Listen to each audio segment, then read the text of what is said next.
पर इसी बीच बड़ी खबर मिल रही है बीजापुर से। पुनीत, बिल्कुल, बीजापुर से इस वक्त की बड़ी खबर दे दें दर्शकों को। विधायक के काफिले पर गोलीबारी हो गई है। विधायक विक्रम मंडावी के काफिले पर अटैक हुआ है। गाड़ियों पर नक्सलियों ने फायरिंग कर दी है। पड़ेदा के पास की घटना है। बड़ी खबर बीजापुर से, विधायक के काफिले पर गोलीबारी हुई। विधायक विक्रम मंडावी के काफिले पर अटैक हुआ है। गाड़ियों पर नक्सलियों ने फायर किया है। संतोष हमारे सहयोगी हमारे साथ में जुड़ गए। संतोष, बताएं क्या अपडेट है? जी, आपको बता दूं कि आज गंगालूर दौरे पे गए हुए थे। गंगालूर दौरे से जब वापस आ रहे थे, इनकी 20 वीआईपी जो मेंबर हैं, इनके पूरे वीआईपी मेंबर लोग से गंगालूर इलाके में गए थे। जब वापसी के दौरान पजेड़ा के पास में माओवादी ने इनकी गाड़ी पे, मतलब माओवादी ने इनकी गाड़ी पे, जिनका जो टीम की गाड़ी पे हमला किए थे, फायरिंग किए थे। हालांकि आपको बता दूं, जो पार्वती कश्यप जो जिला पंचायत की सदस्य एक कार में बैठी थी, उनके गाड़ी में भी इन्हें गोलीबारी की थी माओवादी ने। हालांकि किसी को कुछ नहीं हुआ, सुरक्षित वापस अपने अपने बंगले पहुंच गए।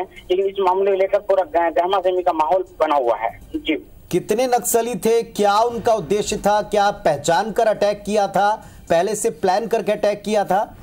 जी, आपको बता दूं कि लंबे अंतराल के बाद, लंबे समय से इनका दौरा चल ही रहा है क्षेत्रीय विधायक का इलाके में। अभी एक साप्ताहिक बाजार के दिन का एक दौरा चल रहा है। साप्ताहिक बाजार के दिन गांव में पहुंच के ग्रामीणों की समस्या को सुन रहे हैं। ग्रामीणों की वहां की समस्या को निजात पाने के लिए कुछ न कुछ एक कार्यक्रम कर रहे हैं। इसी दौरान आज गंगालूर का प्रोग्राम था, गंगालूर गए थे। तो हो सकता है कि पहले से घात लगाए बैठेंगे माओवादी ने, और माओवादी ने इनके काफिले पर अटैक किया। हालांकि किसी को कुछ नुकसान तो नहीं हुआ, लेकिन इस मामले को लेकर अभी पूरा गहमा से मच गया। हालांकि इस पूरे मामले को लेकर वहाँ पे जो एक रोड ओपनिंग पार्टी लगाई जाती थी, कि पहला दफा देखा जा रहा है कि वहाँ पे किसी प्रकार का रोड ओपनिंग भी नहीं लगाया गया था। जी, क्या इस मामले में आप कोई चूक या लापरवाही या सूचना का अभाव देखते हैं? जैसा आप कह रहे हैं यहाँ रोड ओपनिंग पार्टी नहीं लगाई गई थी। दूसरी बात है, पिछले दिनों हमने देखा था एक यात्री बस को अटैक किया था इलाके में। क्या यहाँ कोई पर्चे मिले हैं जिसपे कोई चेतावनी हो?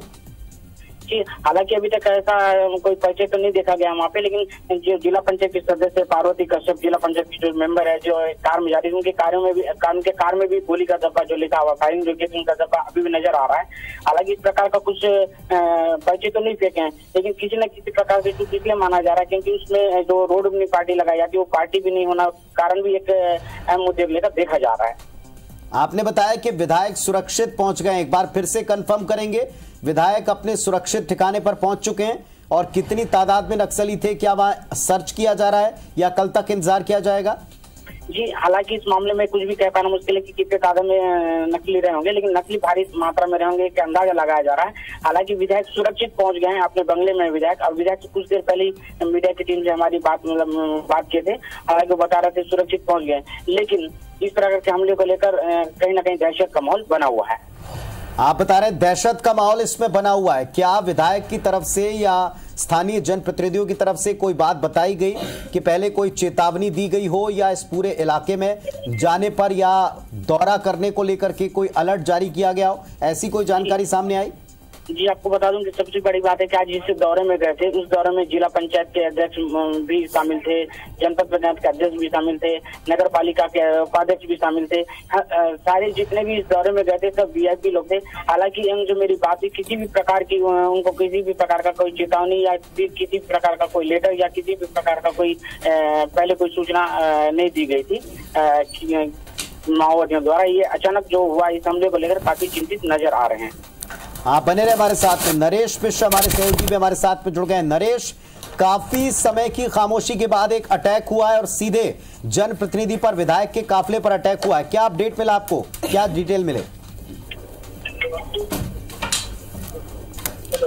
कोई हताहत नहीं हुआ है इस हमले में, और ऐसा लगता है कि नक्सलियों की जो स्मॉल एक्शन टीम है उसकी तरफ से ये हमला संभावित तौर पर किया गया है। हालांकि पुलिस की तरफ से अभी इसको लेकर कंफर्मेशन आना बाकी है कि हमला किस तरह से था और किसको टारगेट करते हुए किया गया है। तो ये, लेकिन जरूर आपने सही कहा कि ये काफी लंबे समय के बाद, क्योंकि आप देखिए कि नारायणपुर के ओरछा में जो भारतीय जनता पार्टी के नेता की जब हत्या हुई, उसके बाद से जनप्रतिनिधियों की सुरक्षा को लेकर सवाल उठे थे, और ये आशंका जताई गई थी कि इस तरह के और भी हमले आने वाले दिनों में हो सकते हैं। पर ये काफी हैरान करने वाला है, क्योंकि बीते 4 सालों में अगर देखें तो विक्रम मंडावी बीजापुर के अंदरूनी और अति संवेदनशील इलाकों में भी न केवल दौरा करते रहे, बल्कि वहां निर्माण कार्यों के लिए भी लगातार सक्रिय रहे हैं। तो इन सब दौरों के बाद जो है अचानक बीजापुर के गंगालूर जैसी जगह, जो कि महज 22 किलोमीटर दूर है बीजापुर से, वहां पर इस तरह का हमला निश्चित तौर पर चौंकाने वाला है। लेकिन ये एक चुनाव से पहले जो माओवादी गतिविधियां बढ़ रही हैं उसकी तरफ इशारा है कि आने वाले दिनों में इस तरह के कोई भी बड़े हमले माओवादी कर सकते हैं। अभी क्या जानकारी मिल रही, क्या वहां कोई सर्च किया जाएगा नरेश, या कल तक का इंतजार किया जाएगा? स्मॉल एक्शन टीम थी तो वो टारगेट करके करती है, क्या इसे हम सूचना का कोई फेल्यूर कह सकते हैं? देखिए, ये हमेशा ये बात तो रहती है कि प्राथमिक तौर पर जो, क्योंकि लगातार आप जब भी कोई विधायक या जनप्रतिनिधि किसी का मूवमेंट होता है उस इलाके में, तो ये रोड ओपनिंग पार्टी वहां रवाना की जाती है। तो ये एक खुफिया तंत्र का फेलियर तो होता ही है। साथ ही साथ ये भी जरूर है कि ये इलाके में, क्योंकि गंगालूर थाना है और हर 5 से 7 किलोमीटर की दूरी पर इस क्षेत्र में थाने मौजूद हैं, चौकियां मौजूद हैं, तो यहाँ से पेट्रोलिंग और सर्चिंग इस वक्त आसानी से की जा सकती है। फिलहाल जो जानकारी उसके मुताबिक मौके पर जरूर सर्चिंग शुरू की गई है, लेकिन घटना के बाद ये लोग सुरक्षित वहां से बाहर निकल आए हैं, कोई हताहत नहीं हुआ है, गोलियां भी कुछ कम राउंड चली हैं, इस तरह की जानकारी आई है। इसलिए इस मामले में सर्चिंग के बाद ही पूरी अपडेट्स आएंगी कि हमला किस योजना के तहत किया गया।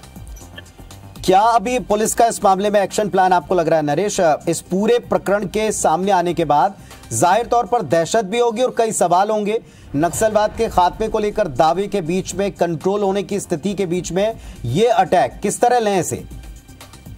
देखिए, अगर आप पीछे इतिहास देखेंगे अगर, तो ये बस्तर में ये सिलसिलेवार रहा है। जब जिस समय बीजापुर में महेश गागड़ा भी रहे विधायक और मंत्री भी रहे, उस दौरान भी उनके काफिले में हमला हुआ था और गाड़ी उड़ाई गई थी उनकी। कमोबेश यही स्थिति आप भीमा मंडावी के मामले में जैसे देख सकते हैं, जब दंतेवाड़ा के वो विधायक थे।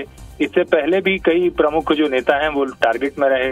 महेंद्र कर्मा तो हमेशा से ही कांग्रेस के लीडर होने के साथ नक्सलियों के टारगेट में रहे, और चुनाव के वर्ष में के दौरान जो है अक्सर आप देखेंगे तो इस तरह की गतिविधियां नक्सली बढ़ाते हैं। इसके पीछे मकसद एक तरह से जो दहशत पैदा करने का मौका है वो सबसे उचित समय होता है माओवादियों का, और ऐसा लगता है कि यही उनका मकसद है। एक छोटा हमला करके जो डर और दहशत है पैदा करने से निश्चित तौर पर एक दबाव पैदा होता है, क्योंकि अक्सर ये देखा जाता है कि हमलों के पीछे की वजह पूरी तरह से स्पष्ट नहीं होती माओवादियों की तरफ से।